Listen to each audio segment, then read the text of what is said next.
여러분들의 종목 고민들을 속 시원하게 풀어드리겠습니다. 오늘도 진행을 맡은 문현진 멘토입니다.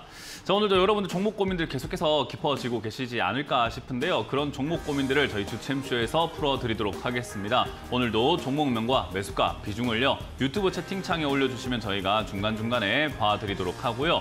그리고 전화가 메인이죠. 02-3772번에 0269번으로 전화를 지금부터 바로 주시면 되겠습니다. 오늘도 1시간 동안 여러분들 종목 고민들을 풀어드리도록 하고요. 많이들 종목 상담 받으셔가지고 추가 매수 해야 될지 가져가야 될지 이런 고민들을 끙끙 앓지 마시고 저랑 함께 풀어가셨으면 싶습니다. 자, 오늘도 시장에 대한 이야기를 조금 해놓고 출발해볼까 싶은데요. 오늘은 옵션 만기일이었죠. 그러다 보니까 주가가 약간 변동은 있는데 시가가 떴습니다. 그래서 오늘 시장이 1점 거의 한 2~3% 정도 이렇게 올라와가지고는 시작이 되었어요. 그래서 코스피가 지금 현재도 1.2%대 이렇게 상승해서 진행이 되어가고 있고요. 코스닥 같은 경우는 시가가 뜨고 난 다음에 밀렸습니다. 1%대 상승을 하고 난 다음에 한 0.45% 정도로 이렇게 밀려내려가지고는 0.6%대로 지금 진행이 되어가고 있는 것 같네요. 일단 코스피, 코스닥 양시장 모두 약간 반등이 나갔는데 이 반등이 나간 거는 뭐 옵션 만기일이다라고는 이유라기보다는 미국의 이제 CPI 지수가 예상보다 조금 낮게 나왔다라고 이야기를 하고 있죠. 그래서 물가가 잡히는 거 아니냐라는 기대감들이 나오고 있습니다. 6월만 하더라도 지금 굉장히 많은 지표들이 발표가 될 때 전망들이 굉장히 엇갈리게 발표가 됐거든요. 한편으로는 고용이 너무 잘 나왔다라고 하면서 경제가 너무 좋으니 금리 인상을 더 해야 되지 않을까? 인하를 서두를 이유가 없다라고 했다가 또 한편으로는 또 실업급여를 좀 많이 받아갔다라는 이야기가 나오게 되면서 실업급여를 많이 받아간다는 건 경제가 안 좋은 거 아니야? 그럼 금리 인하해야 되는 거 아니냐라는 인식이 나오게 되고, 그리고 물가가 잡히나 안 잡히나 이런 거에 대해서 관심이 좀 많았는데 물가가 조금 내려가게 되면서 거봐 이제는 금리 인상을 굳이 안 해도 되고 금리를 이제 좀 내려도 되지 않겠니? 라는 분위기로 지금은 진행이 되어가고 있는 것 같습니다. 그래서 이제 미국 지수가 이렇게 다우존스 지수는 약간은 좀 주춤거렸지만 나스닥 같은 경우는 사상 최고치를 계속해서 경신하고 올라가다 보니까 기술주가 아무래도 돈 자금이 많이 필요하겠죠. 그러다 보니 금리 인하를 하게 되면 기술주 입장에서는 자금이 필요한데 인하를 한다면 저금리로 대출받아서 융통을 할 수 있지 않을까. 그래서 기술주 쪽으로 돈이 좀 많이 들어가게 되고 나스닥은 올라갔고요. 다우존스는 살짝 이렇게 밀리는 형태로 진행이 된 것 같습니다. 어찌됐든 지금 금리 인하에 대한 기대감들이 조금 형성이 되어가고 있고 캐나다라든지 뭐 유럽에서는 또 금리 인하를 먼저 서둘렀기 때문에 이제 우리나라도 그렇게 되지 않을까라는 그런 기대감들과 나스닥 쪽이 올라간다는 말은 결국은 이제 우리가 흔히 말하는 반도체 관련주, 우리나라 입장에서는 반도체 관련주들이 같이 따라갈 수 있는 상황이 되지 않았나 생각이 듭니다. 거기다가 이제 선물 옵션 시장에서도 오늘 아침부터 약간 급등이 나오면서 출발하기 때문에 만기일이다 보니까 그걸 따라가는 형태로 SK하이닉스와 삼성전자의 매수세가 조금 두드러졌다라고 생각을 하시면 좋을 것 같아요. 그래서 그런지 오늘 이제 지수는 많이 올라왔긴 했는데 대형주 쪽으로 주가의 쏠림, 돈의 쏠림 현상이 있다 보니까 상승 종목이 좀 압도적으로 많다는 느낌보다는 499대 360으로 하락 종목도 꽤나 많이 포진되어 있는 것이 특징이다라고 생각하시면 되고요. 코스닥 같은 경우도 0.6% 올라와 있지만 상승 종목과 하락 종목의 갭차가 크게 나진 않고 800대 700으로 적당하게 유지가 되고 있는 것이 포인트지 않나 생각이 듭니다. 그래서 지금은 이거는 이제 오늘 이후로는 다시 또 제자리를 찾아가는 그림이 될 것 같은데 만약에 제자리를 찾아간다라고 한다면 이제 우리가 흔히 말하는 쌍봉을 만들고 난 다음에 이제 3천장이라고 하죠. 3번의 천장을 만들 수 있는 단계까지 와 있습니다. 요 3번의 차트 모양이 이렇게 고점을 만들게 된다면은 이 자리는 못 넘어가겠는데라고 하는 실망 매물이 대거 출현할 수 있는 자리죠. 그렇기 때문에 사실은 이 자리는 그냥 가뿐하게 넘어가는 주는 게 제일 좋을 것 같아요. 그럼 이제 오늘은 목요일이다 보니까 내일 금요일과 다음 주 월, 화, 수 정도 안에는 이걸 뚫던지 아니면 밀리던지가 결정이 날 것 같은데 지금 이 자리에서는 우리가 원하는 것은 뚫는 그림이죠. 근데 여러분들이 조금 기억하시면 좋겠는 게 지수가 여기 조정을 들어가고 약간 올라가면서 흐지부지했던 시간 동안에 대형주들이 막 갔다기보다는 중소형주들 바닥에 있는 종목들이 급등이 많이 나왔고 요즘에 급등 나오고 있는 종목들의 이렇게 상태를 한번 보시게 된다면은 사실 굉장히 다양한 종목들이 좀 많이 올라오고 있다는 것이 포인트가 되지 않나 생각이 들어요. 그래서 요즘은 테마가 이것저것 많이 올라온다는 것이 요즘 시기에 가장 포인트지 않나 생각이 들고 그 이것저것이라고 할 만한 것들이 바닥에 있는 종목들이 좀 급등이 나오더라. 뭐 이를테면은 우리가 흔히 말하는 뭐 빙과류라던가 제가 제품 관련주 뭐 이런 쪽들이라든지 아니면은 식음료 관련주가 막 급등 나오기도 했었고요. 더군다나 이제 자동차 부품 관련주라든지 이런 것들도 막 급등이 나오기도 하고 자율주행 테마가 막 갑자기 올라오기도 하고 화장품 관련주도 지금까지는 굉장히 우리가 외면을 했던 기업인데 이런 화장품 관련주들까지도 사실은 이렇게 바닥에서부터 서서히 올라와서 머리를 들고 있다는 점들을 생각 한번 해볼 때 사실 지금은 바닥에 있는 종목들이 올라오는 시기다 보니 지수랑은 상관없이 이렇게 올라오는 형태들이 만들어지더라라는 겁니다. 그래서 지수가 이제는 우리에게 큰 의미를 주는 시장입니까? 라고 하면은 여러분들이 선물 시장에서 매매를 하고 계시거나 또는 대형주, 우리가 흔히 말하는 삼성전자, SK하이닉스와 같은 아주 초대형주를 여러분들이 매매하고 있는 것이 아니라고 한다면은 지금은 사실 기업의 모멘텀이라던가 가치 그리고 실적이 잘 나오고 있지만 주가가 올라가지 않았는지 하는 주가의 위치가 좀 더 중요하지 지수가 우리 매매에 엄청나게 영향을 주는 것 같지는 않습니다. 그래서 지수가 올라간다고 해서 웃고 지수가 내려간다고 해서 막 울고 이런 상황은 절대 아니라는 겁니다. 그래서 이 지수는 이제 우리에게 큰 의미는 없다라고 생각이 들고요. 그러다 보니까 이제 이게 지수가 제가 계속 말씀드리지만은 강하게 올라가지는 못할 것 같다. 올라간다 하더라도 약하게 아주 꾸역꾸역 조금씩 이렇게 올라갈 수는 있겠습니다만은 어쨌든 이 상향하고 있는 이 추세 안에서 크게 벗어나거나 상승으로 완전 치고 올라가는 그런 그림이 나오기는 조금 어렵지 않을까라고 조심스럽게 예상을 해볼 수 있고요. 기껏해야 여기서 머무는 정도의 그림이 나올 것이다라고 보고 있는 겁니다. 그래서 지금 시기에서는 사실 머무는 그림이 나올 가능성이 매우 높다라고 생각을 하기 때문에 지수에 연연하지 말고 내 종목에 조금 관심 가지는 게 어떨까 생각이 듭니다. 아까 말씀드렸던 것처럼 아직 올라오지 않은 굉장히 많은 좋은 테마들이 있습니다. AI 테마도 분명 아직까지 올라오지 않았고 2차전지 관련주들도 지금 이제 바닥에서부터 올라가려고 폼을 잡고 있죠. 반등 나가려고 모양을 잡고 있기 때문에 사실 여러분들이 지금 상황에서 추가 매수만 조금 잘한다면 내가 오랫동안 물려있던 기업 또는 손실이 큰 기업들도 탈출할 수 있는 그런 기회를 만들어낼 수는 있거든요. 근데 사실 많은 개인 투자자분들이 기다리면 어떻게 되겠지라고 생각하면서 방치해버리는 경우들이 좀 많은 것 같아요. 저는 약간의 그 용기를 내서 전화를 해가지고 그런 포인트들이 있다면은 정확하게 잡아가지고 추가 매수를 하고 또는 추가 매수가 필요 없는 종목이라고 한다면은 안 하고 넘어가면서 지금 제 계좌를 조금 더 복구시키는 데 최선을 다하지 않을까 생각이 듭니다. 그래서 여러분들도 지금 시기는요. 발품 팔아라는 것도 아니죠. 전화만 들면 됩니다. 02-3772번에 0269번으로 전화 주셔가지고 저와 함께 여러분들 종목들 어떻게 대처해야 될지를 전략을 세워갈 수 있으니까 많이들 전화 주셔가지고 대응 전략을 짜시길 바라겠습니다. 자, 그럼 여러분들 종목 고민들 계속 풀어가 볼까 싶은데요. 02-3772번에 0269번으로 오늘 하루 종일 전화 주면 안 됩니다. 1시간입니다. 1시간 동안 바짝 할 거니까요. 여러분들 많이 지금부터 계속 전화 주시면 될 것 같습니다. 자, 그럼 전화를 받아보도록 하겠습니다. 전화 받습니다. 여보세요? 여보세요? 안녕하세요? 네, 안녕하세요. 문현진 멘토입니다. 예. 네, 어떤 게 궁금하세요? 삼성전기 네. 16만 원에 20%입니다. 16만 원에 20%요? 네네. 이런 매수가가 상당히 애매한 매수가라서 다음번에는 이 차트를 좀 보시고 이런 매수가는 좀 안 살려고 노력을 해야 돼요. 산다 하더라도 삼성전기를 나쁘게 산 것도 아니고 나쁜 기업은 아닌데 산다고 하더라도 좀 이렇게 박스권이라든가 주가가 올라갔다 내려갔다 하는 그런 모양새라는 게 다 있거든요. 이 종목 네. 말고도요. 삼성전기 말고도 다 있는데 이렇게 올라갔다 내려갔다 올라갔다 내려갔다 올라갔다 내려갔다 하면서 계속 이렇게 왔다 갔다 하는 게 주식의 거의 기본이에요.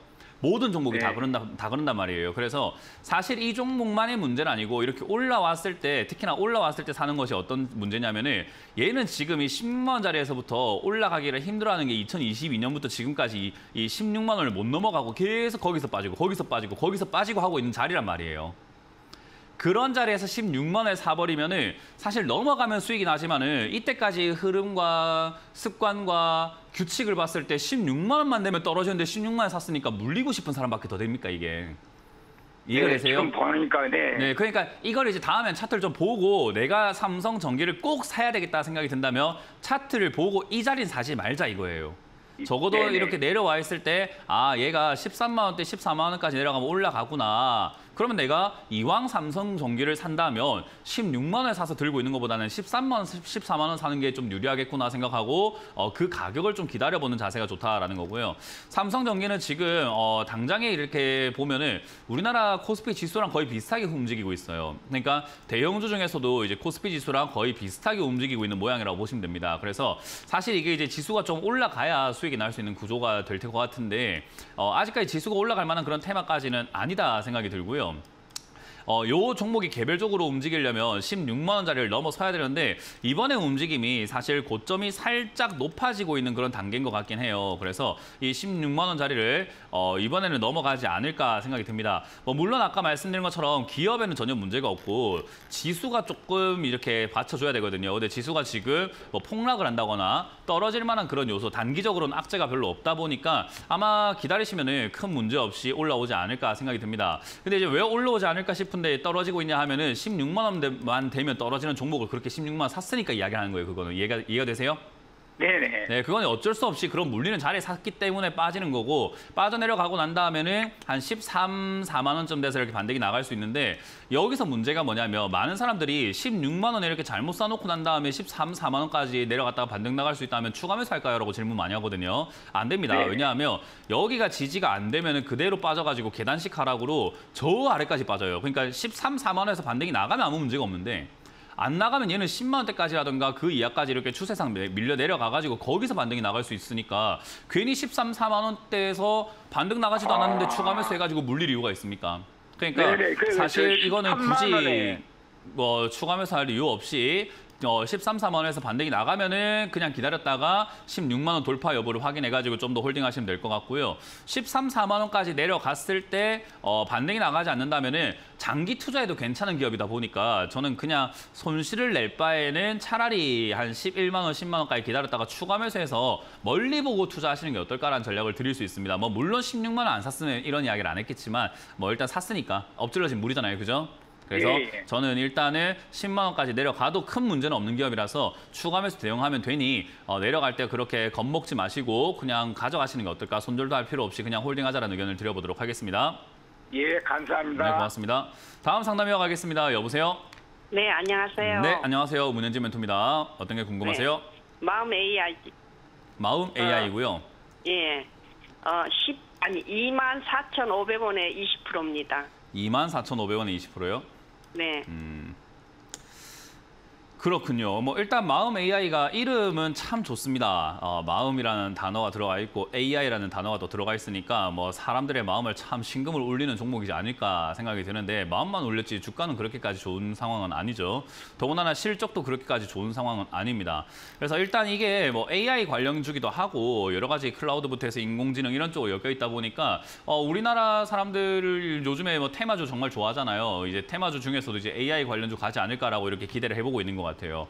물론 AI 관련주가 올라갈 것 같긴 합니다. 그래서 제가 AI 관련주가 이렇게 마음 AI 이렇게 이야기 나올 때 제가 대한민국에서 AI 관련주로 대장주라고 할 수 있는 기업들은 이거 해가지고 4개밖에 없다라고 말씀을 드렸는데 먼저 네이버입니다. 일단 AI를 만들려면 데이터가 굉장히 많아야 돼요. 그래서 네이버가 아무래도 AI 대장이 될 가능성이 매우 높고요. 두 번째는 카카오가 되겠죠. 네이버만큼이나 방대한 데이터를 갖고 있으니까요. 그리고 세 번째가 KT입니다. KT 같은 경우도 방대한 데이터를 갖고 있어요. 근데 이제 한 기업이 뭔가 하면 삼성 SDS거든요. 사람들이 삼성 SDS 잘 몰라가지고 제가 예전부터 삼성 SDS는 거 갖고 가면 수익이 납니다라고 이야기했었는데 그때 이제 작년이었거든요. 그때 이런 마음 AI 같은 게 급등이 나올 때 삼성 SDS의 주가가 어디 있었는가 하면은 한번 보여드릴게요. 밑에 있었습니다. 그러니까 오히려 이게 이제 대장이 될 가능성이 높은 종목인데도 불구하고 사람들은 이런 잡주라고 하죠. 이렇게 가벼운 종목 또는 소형주 이런 쪽들로 막 사람들이 투자하다 보니까 AI가 도대체 무슨 테마인지 뭐 하는 건지도 잘 모르시는 분들도 많고 이렇게 물려버리는 케이스들이 좀 많은 것 같아요. 그래서 일단 AI 테마가 끝난 건 아닌데 제가 왜 이렇게 서두가 길었냐면은 잘못 투자했기 때문에 그렇습니다. 마음 AI를 올라왔을 때 매수했다? 이건 이제 물리는 일밖에 안 남은 거예요. 그러면 물려가지고 손실을 볼 필요가 있을까라고 한다면은 당장은 없을 것 같은데 이렇게 적자가 나는 기업들의 문제가 뭐냐면 요즘 올해 들어가가지고 유상증자하는 기업들이 굉장히 많아지고 있는데 얘도 이렇게 적자가 나기 시작하면서 적자가 점점 이어져 나가면 회사가 돈이 없어요. 그럼 회사가 돈이 없으면 부도 나서 망할 거 아닙니까? 그럼 망하지 않도록 하기 위해서는 투자자들한테 손을 벌리게 되어 있습니다. 그게 유상증자라고 생각하시면 되는데 이제 이런 게 이제 유상증자의 늪이라든가 그런 어떤 리스크에 놓여진다면 지금 현재 주가에서부터도 한 20, 30% 빠질 수 있습니다. 그것뿐만 아니라 적자가 지속되고 있기 때문에 AI 테마가 당장 내일부터 들어와 주면 여기서 바로 반등이 나가면서 아무 문제가 없는데 내일부터 들어올지 뭐 한 달 뒤에 들어올지 6개월 뒤에 들어올지 아직까지 잘 모르는 내용이잖아요. 그래서 그런 AI 테마가 아직까지 들어오지 않는다를 생각해봤을 때 얘는 서서히 빠져내려가서 거기서 유상증자 이슈가 나오면은 하락이 좀 깊어질 겁니다. 그래서 얘는 탈출하기가 매우 어렵다라고 생각하시면 되고요. 그런 기업을 잡아놨기 때문에 문제가 생긴 거고 어쨌든 그건 감당하셔야 될 것 같습니다. 일단 지수랑 상관없이 얘는 15,000원 내지 한 12,000원까지 빠진다라고 생각하고 대응하시는 게 좋을 것 같고요. 윗단계에서 버티고 있던 이 자리 22,500원 자리도 밀려가지고 내려가고 있기 때문에 저점을 깨고 내려가게 되면은 보통 이렇게 올라와서 횡보하고 저점 깨면 아래쪽으로 많이 내려갑니다. 이 하락세가 끝날 때까지 손을 대면 안 됩니다. 추가 매수도 하면 안 되고 굳이 손실을 내고 나올 필요까지는 없는 테마예요. 유상증자를 하든 뭘 하든 간에 주가가 급락이 나왔을 때 추가 매수라든가 이런 대응을 해서 나오면 되는 거지 이걸 지금 굳이 여기서 뭐 내려온다고 해서 손절을 하고 나올 필요는 없을 것 같고 혹여나 AI 테마가 불지 않았다 하더라도 여기서 단기 기술적 반등이 나올 수 있거든요. 그러면 저는 한 22,000원 내지 23,000원쯤에서 타협 보고 그냥 정리하고 매도할 것 같습니다. 그래서 수익을 내기는 좀 힘들고 본전 찾기도 좀 힘들고요. 손실을 좀 각오하면 빛이 보일 것 같다라는 생각이 드네요. 그래서 손실을 좀 각오하고 22,000원 내지 23,000원쯤까지 만약에 기술적 반등이 나와주면 그때 매도한다 생각하고요. 팔아내시면 되고 만약에 밀려 내려가게 된다면은 굳이 손절할 필요는 없고 그냥 12,000원, 15,000원까지 그냥 물려 계시다가 추가 매수 대응을 해가지고 다음번 탈출 노려보자. 대신에 시간은 좀 더 많이 뺏기게 되겠죠. 그래서 이제 그거는 어쩔 수 없는 숙명이라는 것만 기억하시면 되겠습니다. 네. 네, 고맙습니다. 다음 상담 이어가겠습니다. 여보세요? 서현 이화요. 뭐라고요? 서현 이화. 서현 이화고요. 매수가랑 비중이요? 17,500원에 10%입니다. 17,500원에 10%면 최근에 매수하셔서 지금 올라온 거예요? 네네, 한 일주일 됐습니다. 네.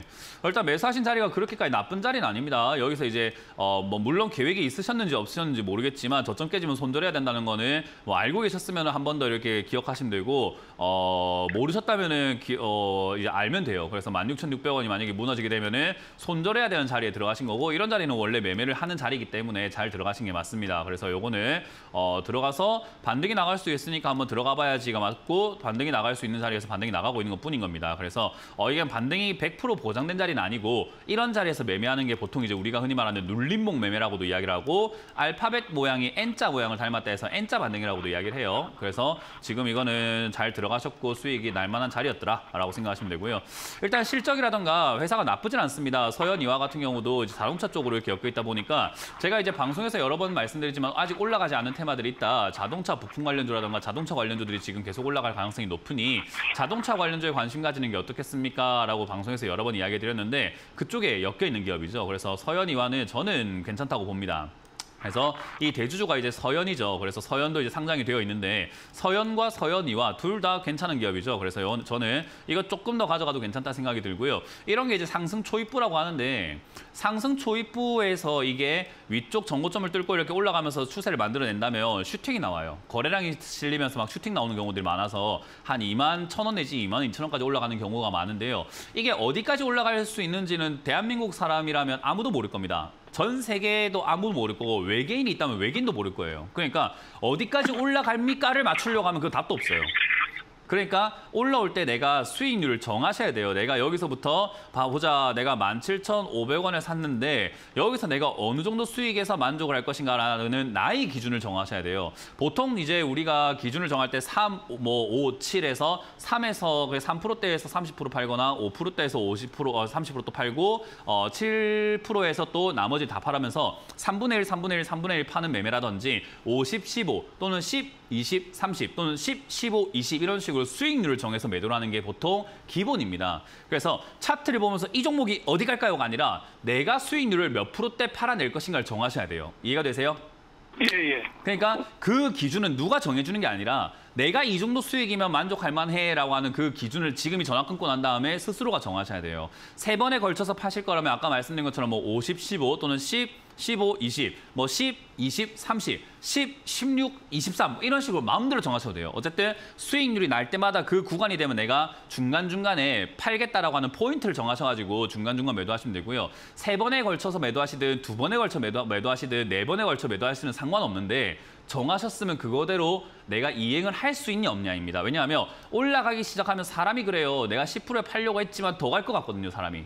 그러니까 15, 20 팔려고 했다가도 10% 올라오니까 내가 굳이 10% 팔 필요가 있나? 뭐 13%까지 갈 것 같아. 15% 내가 팔면 되지 않을까? 계획을 바꿔야 되겠다. 이렇게 바꾸다 보면 끝도 없이 바꾸다 보니까 매도를 못 해요, 그러면.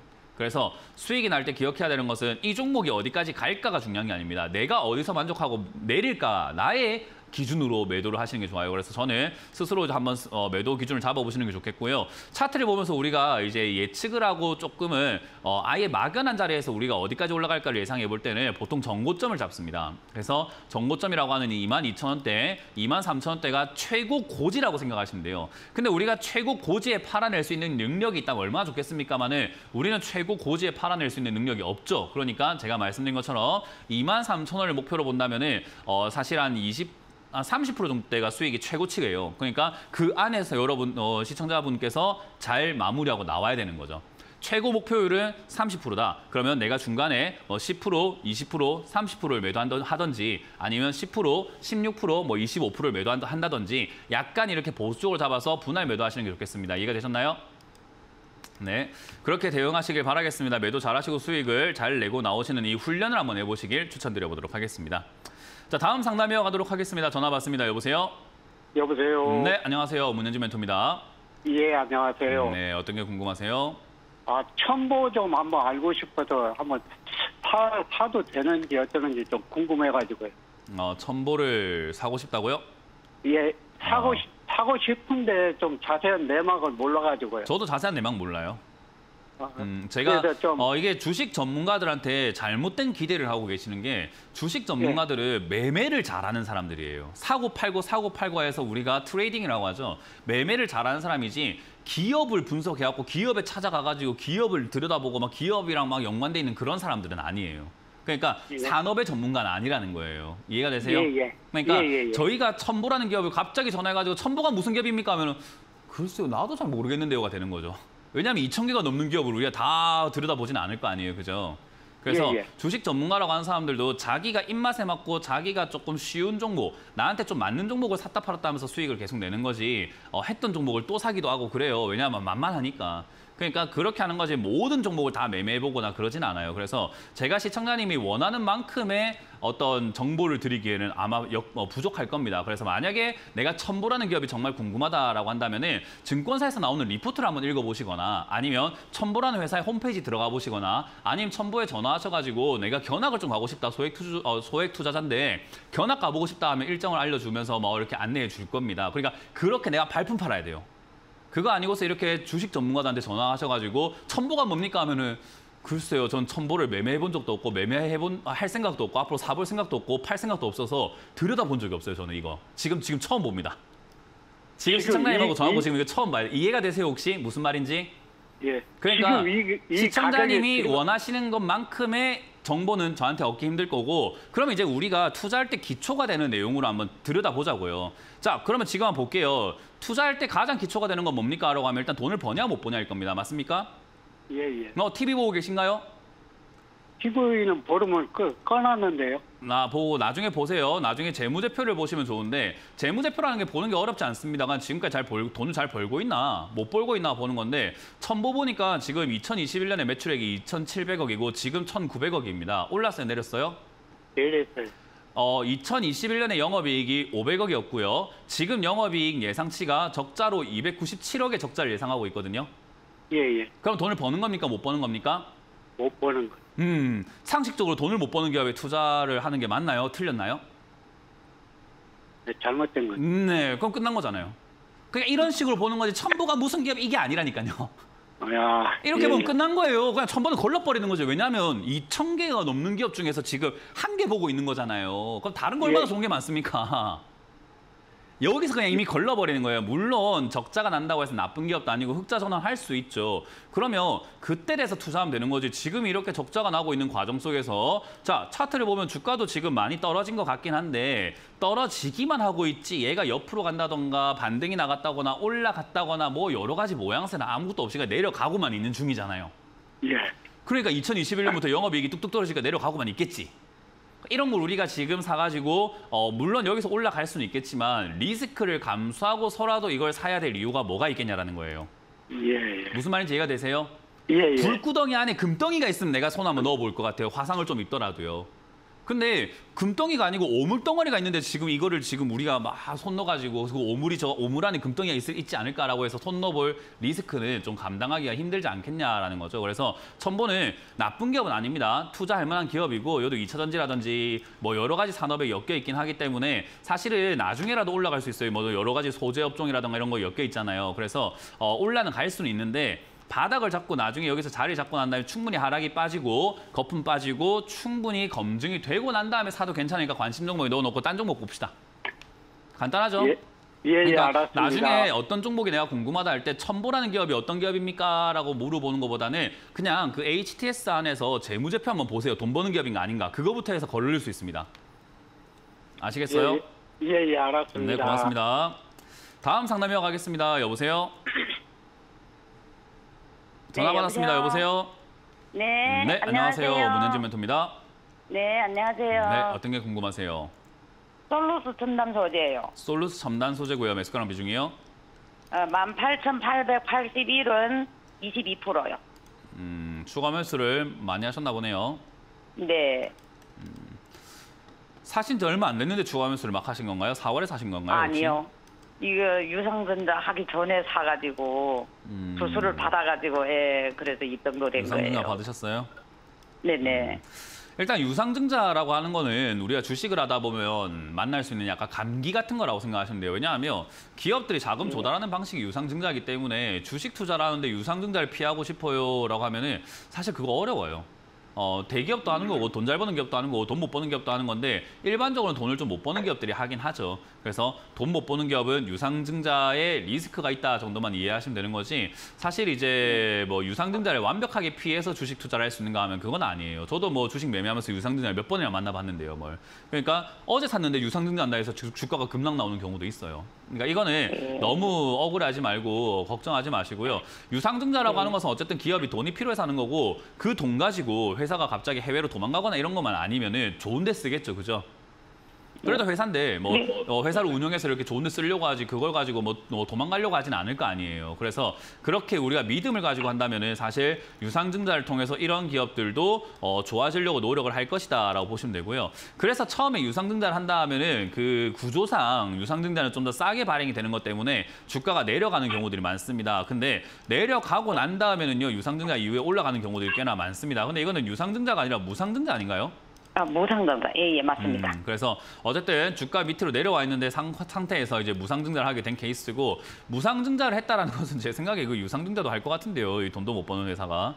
어쨌든 뭐 나중에 리스크는 있겠습니다만은 결국 무상증자는 이제 아까 유상증자는 조금 다른 내용입니다. 자본금이 워낙 작다 보니까 45억밖에 안 되는 기업이다 보니까 자본을 늘려가지고 자신이 있다라고 해서 주가 부양책으로 좀 쓰는 경우들이 많고 그 무상증자 주가 부양책으로 이렇게 주가가 급등이 나와가지고 이제 좀 성공한 케이스인 것 같습니다. 근데 솔루스 첨단 소재라는 이 기업이 무상증자 효과로만 이렇게 올라왔는데 기업의 내용으로 올라갈 수 있는가 하면 적자가 이어지고 있고 OLED 산업이 나쁘진 않은데요.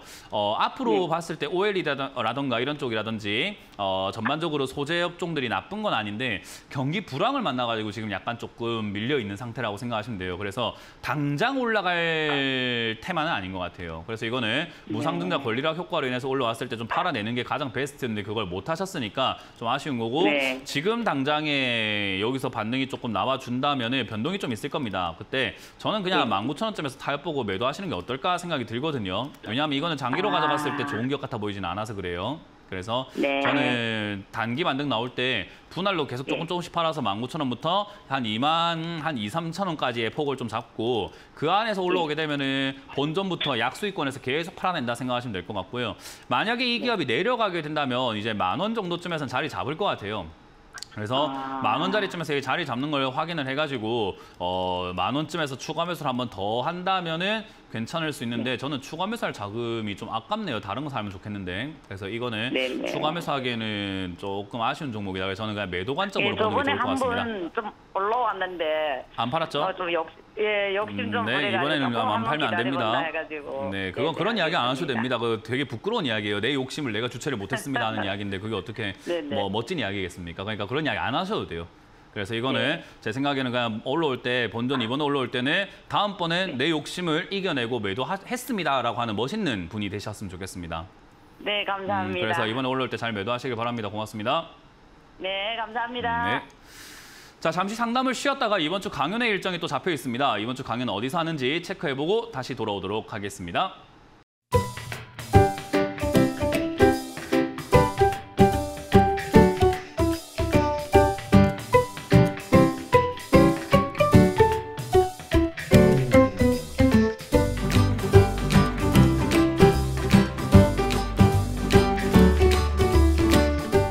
네, 이번 주 강연 일정 잘 보셨죠? 이번 주는 제가 일요일만 강연이 있습니다. 토요일은 제가 개인 사정이 있어서 못하고요. 일요일은 오전 11시에 여러분들 만날 준비가 되어 있으니까 많이들 와주시면 감사하겠습니다. 안산에 대동서적이라는 곳이 있습니다. 거기 오시면은 안산 북스터디 3층 세미나실에서 여러분들 만날 준비되어 있으니까요. 많이들 와주시면은 하반기 전략 철저하게 짜가시는 것을 추천드려보도록 하고요.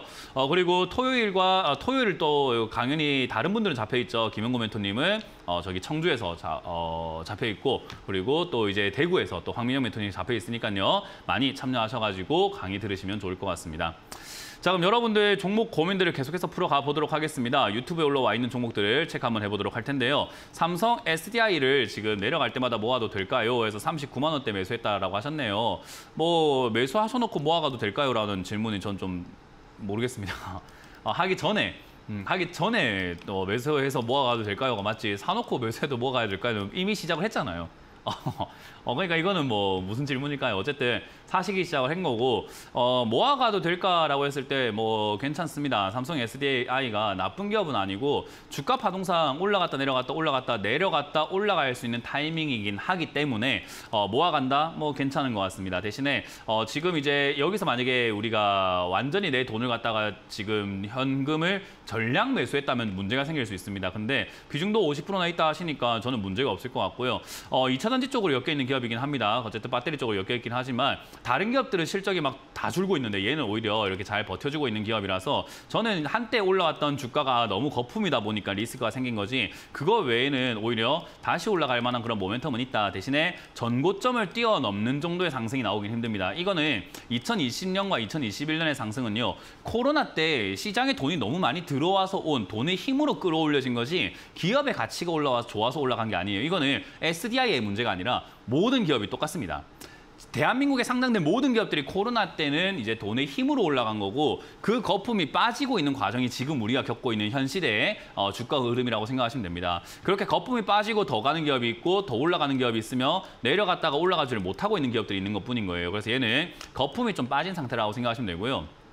여기서는 일단은 내려갔을 때 30만 원대까지 밀린다라고 생각하고 대응하는 게 좋습니다. 39만 원부터 이렇게 들어가시긴 했지만 주가가 보통은 이렇게 파동이라는 게요, 하락을 하고 난 다음에 머무는 구간이 이렇게 한번 나왔죠. 그죠? 주가를 잘 보세요. 내려가는 흐름 다음에 이렇게 머물고 있는 구간이 나오게 되는데, 이런 머물고 있는 다음에 하락 파동이 한 번 더 나오는 경우들이 많습니다. 그래서 1차 하락, 2차 하락 나오는 경우들이 꽤나 많습니다. 그래서 사실 지금부터 모아갈 이유는 없긴 없어요. 근데 이제 아까 말한 것처럼 샀잖아요. 그러니까 샀으면은 이제 모아가도 상관은 없는데 비중 조절만 잘하면 된다. 그래서 30만 원대 비중을 한 50% 늘려가지고 이제 한 60%대를 들고 가는 건 상관이 없어요. 그래서 지금 비중으로만 가져가신다면은 단기적인 파동들이 있죠. 지금 크게 봤을 때는 2차 하락이 나올 수 있지만 단기적으로는 여기서 이렇게 쌍바닥 그리고 올라갈 수 있는 자리가 됩니다. 쌍바닥 그리고 정고점을 뚫고 올라가게 된다면은 우상향하면서 65만 원대까지 이렇게 올라가거나 60만 원대까지 주가가 회복되는 경우도 생길 수 있어요. 그래서 저 정도까지 올라오게 된다면은 파동이 여기서 이렇게 빠지는 파동이 아니라 올라갔다 빠지는 파동일 수 있기 때문에 제가 이 자리는 사도 뭐 나쁘지 않다라고 말씀을 드린 겁니다. 이렇게 적은 비중이면요. 그래서 지금 그대로 들고 가시길 바라겠고, 예상과 다르게 반등 없이 50만 원대까지라든가 60만 원대 나오는 반등이 없이 밀리게 된다면은 아쉽지만 반등이 없었나 보다. 그냥 내가 추가 매수해서 원래 계획대로 모아가자라고 해서 30만 원대 추가 매수 계획을 짜고 가져가시면 될 것 같습니다. 반등 나가면 50만 원대부터 그냥 분할 매도 진행하면 되기 때문에 이 비중으로만 수익을 내시면 되고요. 다시 또 떨어지게 된다면 또 39만 원대 또 매수하셔가지고 진행을 하시고 모아가려고 하는 전략은 그대로 유지하시면 될 것 같습니다. 다른 기업을 이렇게 쳐다보지 마시고 삼성 SDI만 잘 만지셔도 수익은 날 수 있기 때문에 저는 이 기업을 투자하기 위해서 현금 50%는 무조건 그냥 딱 쥐고 있자라는 전략을 드려보도록 하겠습니다. 자, 다음 상담도 유튜브에 올라온 종목이 있습니다. 유튜브에 올라온 종목을 보도록 할 텐데요. TEMC입니다. TMC를 매수를 하셨고요. 26,600원에 매수를 하셨다라고 하셨고 30% 비중입니다. 26,600원에 30% 비중이 사실 적은 비중은 아닙니다. 이 기업도 이제 무상증자 효과로 인해 가지고 주가를 한때 이렇게 급등을 시켰던 형태가 보여지고 있고요. TMC와 같은 이런 기업들이 지금 보면은 회사가 나쁘냐라고 했을 때 나쁜 건 아니거든요. 반도체 쪽으로 엮여 있기도 하고 반도체 소재 쪽으로 이렇게 엮여 있다 보니까 나쁜 건 아닌데 회사가 이제 주가가 올라갈 만한 테마인가요 하면은 신규 상장주는 제가 늘 말씀드리지만은 이게 여기가 고점인지 저점인지 알 수가 없어요. 자료가 이게 다거든요. 차트를 보면서 앞에 있던 차트와 비교를 해가지고 여기가 쌉니다. 앞에 있는 가격과 비교를 해가지고 지금이 비쌉니다라고 해야 되는데 그게 아니다 보니까 어려운 거예요. 이게 무슨 말이냐면 여러분들 짜장면 가격 아시죠? 한 그릇 정도 얼마 정도 할까요? 지금 짜장면 가서 먹으면 아마 이 방송을 보고 지금 이 질문을 들으신 분들의 머릿속에는 각각의 짜장면 가격들이 지금 나오고 있을 겁니다. 뭐 싸게는 5,000원까지 생각해 볼 수 있을 것 같고 비싸면은 뭐 한 9,000원에서 10,000원까지 생각해 볼 수 있을 것 같긴 해요. 그게 우리가 머릿속에 이렇게 납득되어 있는 데이터거든요. 지금까지 짜장면을 내가 먹으러 갔을 때 중국집에서 짜장면 먹을 때 이 정도 가격 하지 않았나? 국밥 가격은 이 정도 하지 않았나? 삼겹살 가격은 이 정도 하지 않았나라는 그런 데이터가 있기 때문에 그 데이터를 기반으로 비싸다 싸다를 평가하게 되는데 새로 나온 제품이 있다고 생각 한번 해볼게요. 새로 나오는 우리가 완전히 처음 보는 외계인 발바닥 요리라고 생각해 봅시다. 뭐 그런 요리가 없겠지만 있다고 생각해 봅시다. 새로 출시했어요. 외계인 발바닥 요리를 5만 원에 팔면 이건 비싼 겁니까? 싼 겁니까?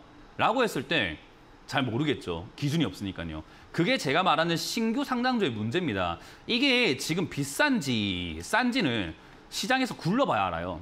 그러니까 이게 지금 기업의 재무제표가 좋고 실적이 좋고 실적이 줄고 있는데 그럼에도 불구하고 싼 자리인지 그럼에도 불구하고 비싼 자리인지는 아직은 모릅니다. 그래서 신규 상장주는 제가 3년은 기다렸다 사라고 하는 건데 아직 이거는 1년도 안 된, 1년 조금 넘어가고 있는 그런 기업이기 때문에 사실 이 자리에서 저점 무너지면 안 싸구나라고 생각하고 타협을 보고 손절해야 되는 자리입니다. 그래서 사실은 이 자리가 무너지게 된다면 무너진 자리가 첫 번째는 17,000원짜리가 고비고요. 두 번째가 15,500원짜리가 되는데요. 이 자리들이 무너지게 된다면은 하락세로 빠지면서 더 깊게 더 저 밑으로 내려갈 수 있습니다. 왜냐하면 시장이 이거는 지금 비싸다고 판단하고 있는 거거든요. 그렇기 때문에 이건 우리가 선택할 문제가 아니라 시장이 어떻게 판결을 내려줄지 어떻게 생각을 해줄지 기다려줘야 되는 종목인 겁니다. 그래서 이거를 미리 사서 들고 있다는 것은 자기 스스로가 여기를 싸다고 생각했나 봐요. 그래서 이거는 참 잘못된 투자지 않나 생각이 듭니다. 어쨌든 요즘에 신규 상장주들이 지수가 조금 안 좋으면 올라가는 경향들이 있다 보니까 지수가 안 좋을 때 올라갈 수 있습니다. 얘가 지금 5월 달에 이렇게 말쯤에 보면 5월 27, 5월 28, 5월 29 올라가잖아요. 저때 지수 보면은 떨어지고 있죠. 5월 27, 5월 28, 5월 29 이렇게 보면 주가가 밀리고 있는 요 시기입니다. 그러니까 주가가 이렇게 뭐 지수가 좀 밀릴 때 신규 상장주 쪽으로는 돈이 들어가는 경우들이 많아서 지수가 좀 올라올 땐 또 힘을 못 써요. 그래서 이거는 지수가 안 좋을 때 탈출하는 걸로 하고 지수가 만약에 밀리면은 그때 급등이 나와서 탈출할 수도 있다. 그러니까 그때를 대비해서 보험으로 생각하고 그냥 가져가자라는 의견을 드려보도록 하고요. 이제 여기서 무너지게 되면 손절하실지 말지는 스스로가 결정 잘 하셔야 될 것 같습니다. 손절 안 하면 아래쪽은 많이 밀릴 거니까 추가 매수를 저 아래쪽에서 한다 생각하고 시간을 좀 많이 뺏겨야 될 거고요. 손절을 만약에 17,000원짜리에서 하게 된다면 여기서 손절했지만 반등 나갈 수도 있거든요. 근데 시간적인 부분에서도 벌 수 있고 기회를 얻을 수 있죠. 다른 종목으로 수익을 낼 수 있으니까요. 그래서 그거를 기회를 얻어볼지 아니면 기업이 나쁘지 않으니 나는 장기 투자해도 괜찮습니다. 지금부터 물려가지고 나중에 뭐 10,000원이 됐든 뭐 5,000원이 됐든 9,000원이 됐든 11,000원이 됐든 뭐 추가 매수를 그때 한번 해볼게요. 시간을 2년, 3년, 4년 투자할 의향이 있습니다라고 한다면 그냥 그대로 들고 가셔도 괜찮습니다. 그래서 이거는 30% 비중이 좀 많기 때문에 빵빠레님께서 이거는 잘 선택을 하세요. 이거는 제가 손절하라라고 말씀드리기에는 비중이 좀 커서 손실이 좀 많이 아플 거거든요. 그래서 17,500원이 조금 아프시다면은 적어도 일단 15,000원이 무너질 때는 비중을 줄이셔야 됩니다.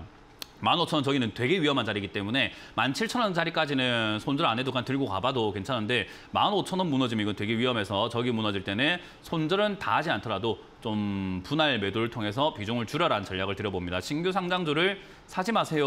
캠페인이라도 좀 했으면 좋겠습니다. 대한민국에 좀 해주면 안 됩니까?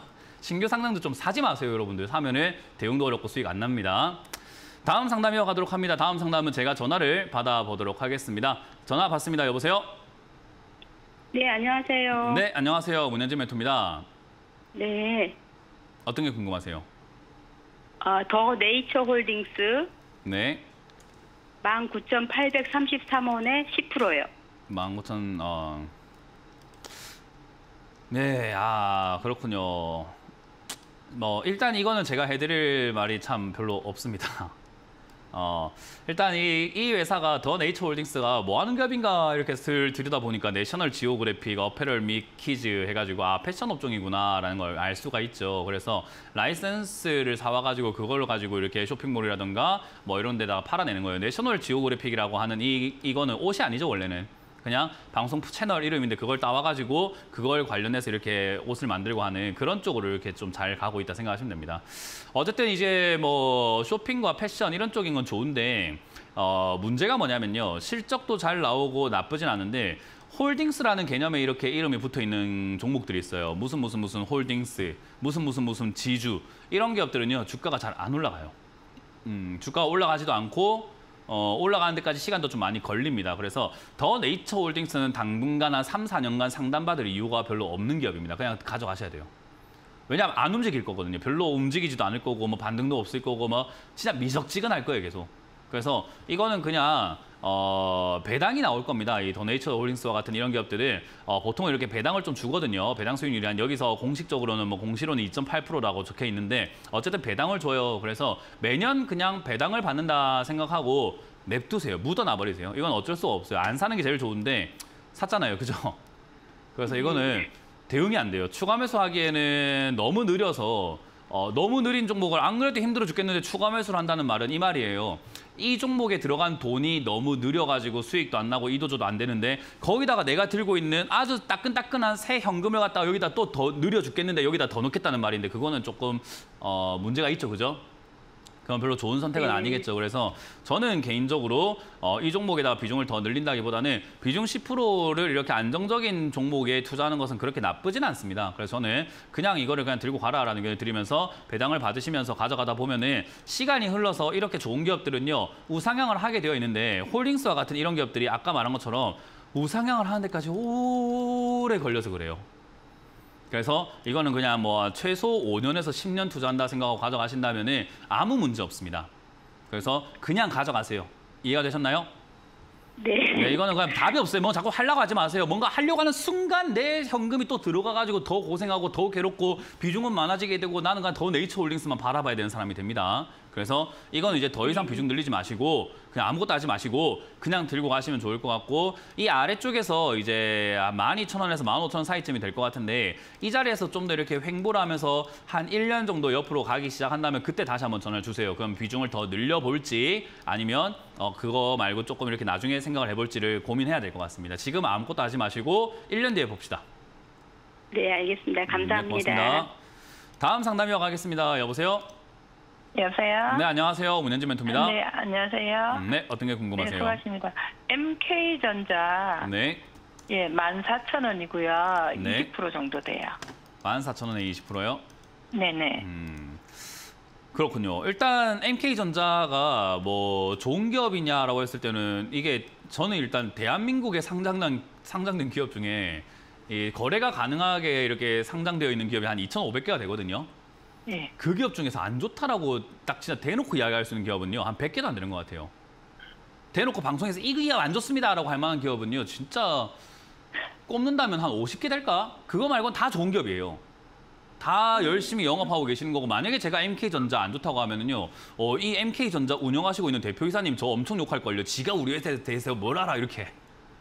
다 운영을 열심히 잘하고 계시는 분들이고 다 열심히 해서 정말 사업을 잘 일구고 있고 잘 키워가고 계시는 분들인데 이걸 좋다 나쁘다를 평가할 이유는 없어요. 그러니까 기업을 좋냐 안 좋냐는 우리는 볼 필요가 없어요. 다 좋아요. 근데 제가 말하는 건 뭐냐면 그러면 기업을 좋고 나쁜 거 그걸 안 볼 것 같으면 우리가 뭘 봐야 됩니까? 가격을 봐야죠. 가격이 좋은 가격이냐 안 좋은 가격이냐에 대한 문제인 거예요. NK전자는 정말 좋은 기업 맞습니다. 반도체 핵심 부품이 본딩 와이어 한다잖아요. 뭔지 아세요? 아니요. 저도 몰라요. 솔더볼 아세요? 전 몰라요. 그냥 반도체. 네, 저도 몰라요. 반도체 부품인 것만 알아요. 그러니까 본딩 와이어 및 솔더볼 얼마나 뭐 멋진 제품을 만들고 있습니까? 뭔지는 모르지만 얼마나 뭐 멋져요. 좋잖아요. 그러니까 반도체 쪽으로 이렇게 하고 있구나 정도로만 생각하시면 되는데 문제는 이제 영업이익을 우리가 봐야 돼요. 영업이익이 줄고 있죠. 이거는 반도체 산업이 제가 계속해서 강조해드리고 있지만 현재 반도체 산업은 좋은 겁니까? 라고 하면 SK 하이닉스와 삼성전자만 돈 벌지 나머지 그 밑에 하청 기업들은 돈 못 벌고 있는 상황입니다. 그러니까 사실 이런 이렇게 기업들, 우리나라는 중소기업들이 되게 많기 때문에 이런 기업들의 영업이익은 떨어질 수밖에 없는 조건이고요. 그런 상황에서 반도체 테마가 형성돼가지고 올라갈 때 얘가 그렇게까지 못 올라갔고 테마가 형성될 때 최근에 이거 지금 이거 3, 4월에 사신 거잖아요. 그죠? 네네. 그러니까요. 그냥 좋다 할 때 사가지고 물려버린 케이스인 겁니다. NK전자가 나쁜 게 아니라 나의 매매 습관이 나쁜 거예요. 이해가 되세요? 네. 그래서 이거는 올라올 때 샀기 때문에 조금 빠졌고 힘도 그렇게 세지 않았는데 사서 좀 고생을 하고 있다 생각하시면 되고요.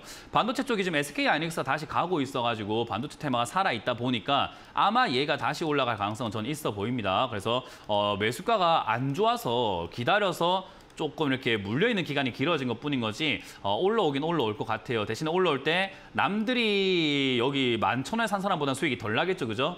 네, 그건 어쩔 수가 없습니다. 비중은 더 늘리지 마시고 그냥 그대로 홀딩해서 가져가시길 바라겠고 올라오면은 15,000원쯤 됐을 때 저는 팔아낼 수 있다고 생각을 합니다. 아까 말씀드렸지만 추면하지 마라고 말씀을 드렸어요. 네. 그래서 이거는 반등 나가면은 많은 분들이 제가 말을 끊는 줄 알았는데 제가 말하는데 끼어드는 겁니다. 잘 들어보세요.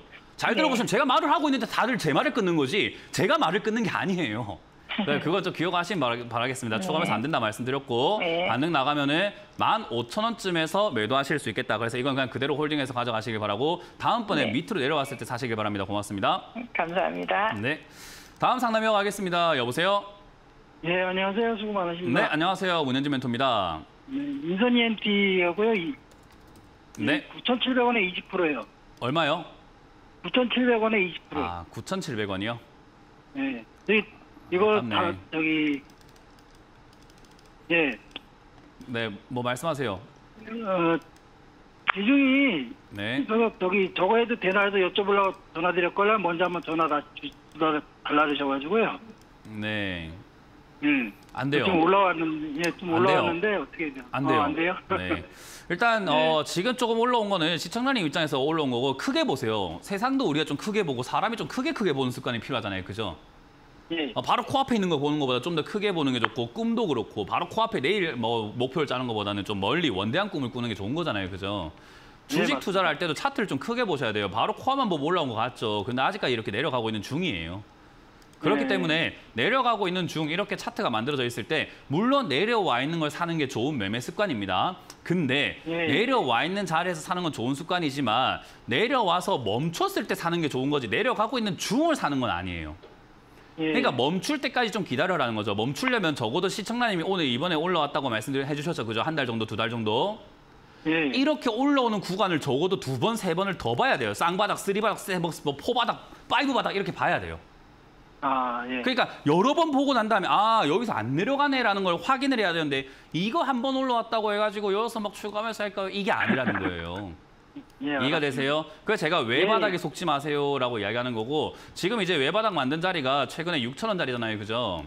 여기 6,000원짜리에서 다시 한 번 더 반등이 나가면서 한 2번 정도만 이렇게 더 반등이 나가준다면 저는 여기서 추가 매수가 가능할 것 같긴 해요. 그러니까 일단 좀 더 지켜봅시다. 인선이 NT도 거품 빠진 종목이라서 좋은 기업인데 거품이 너무 과하게 빠졌어요. 그래서 원래 얘가 가지고 있는 기업의 가치보다도 훨씬 많이 내려갔다 봐요. 그래서 저는 이게 뭐 제가 기업의 가치를 정할 수는 없지만 적정 주가는 한 9,000원이지 않을까라고 조심스럽게 예상을 해보는 거예요. 그러니까 많이 내려가 있는 상태니까 사도 되나 지켜보고 사자라는 겁니다. 이해가 되셨나요? 그래서 한 6개월 정도 지켜보시면 바닥 잡을 거니까 그때 다시 한번 전화 주시길 바라고 혹여나 거래량이 한 500만 주 가량 치면서 올라오는 뭐 어떤 그림이 나온다면 그때 전화를 다시 한번 더 주세요. 알겠습니다. 네, 좀 더 홀딩하시길 바랍니다. 자, 이렇게 우리가 마무리 지어볼 수 있을 것 같습니다. 많은 분들 상담 연락을 주셨는데 못 해드려서 아쉽지만 제가 내일 또 나옵니다. 그래서 내일 또 나와서 여러분들 종목 상담 제가 해드릴 거니까요. 많이들 또 전화 주시면 되겠고요. 저는 일요일에 강의가 준비가 되어 있으니까 또 온라인에서 또는 전화로 상담을 못 하신 분들은요. 또 주말에 오셔가지고 많이 배워가시는 것을 추천드려보도록 하겠습니다. 자, 저는 물러가도록 하고요. 내일 이 시간에 다시 뵙도록 하겠습니다. 지금까지 문현진 멘토였습니다. 고맙습니다. 이런 문자나 전화 받으신 적 있나요? 이런 카카오톡 채널을 보신 적이 있나요? 텔레그램에서 개인적으로 연락을 받으신 적이 있나요? 주식 챔피언을 사칭하는 카카오톡 채팅방, 카카오톡 채널에 이어 스팸 문자 및 전화, 그리고 텔레그램 사칭까지 발생하고 있습니다. 주식 챔피언은 대표 번호 이외에 다른 번호나 카카오톡, 문자, 텔레그램 등의 연락을 받으신 분들은 즉시 차단하여 주시기를 바랍니다. 큰 피해가 발생하지 않도록 각별한 주의 바랍니다.